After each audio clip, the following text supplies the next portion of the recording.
Halo semua, saya Nabila Ohorla dari HPIB semester 4.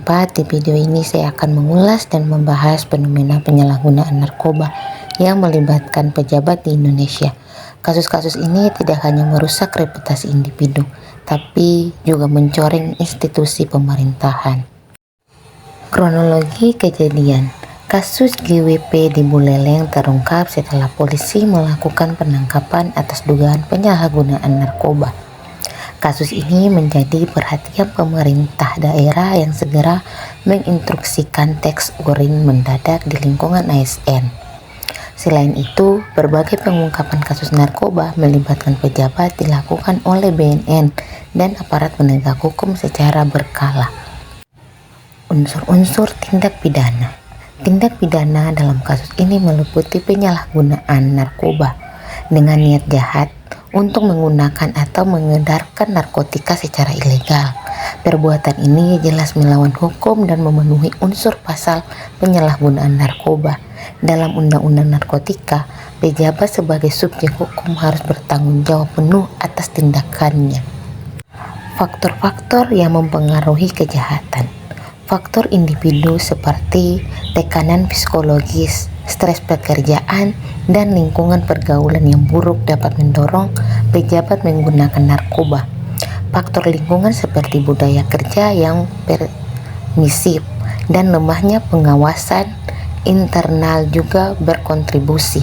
Selain itu, faktor struktural seperti ketimpangan sosial dan lemahnya sistem pengawasan di institusi pemerintahan turut memperparah masalah ini. Teori kriminologi yang relevan.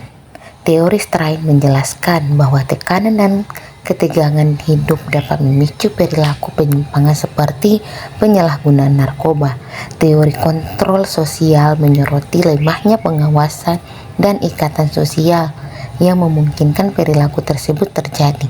Teori asosiasi diferensial juga relevan karena perilaku narkoba dapat dipelajari dari lingkungan sosial dan jaringan pergaulan.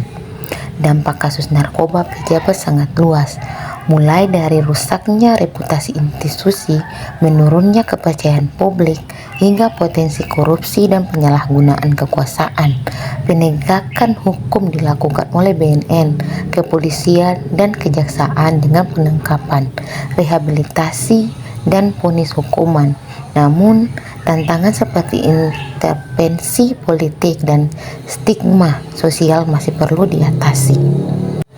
Kesimpulan dan refleksi.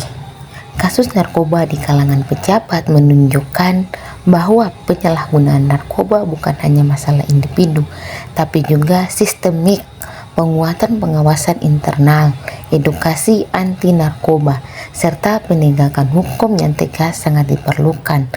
Kriminologi membantu kita memahami akar masalah agar pencegahan dan rehabilitasi dapat berjalan efektif demi menjaga integritas pejabat dan institusi. Sekian dan terima kasih.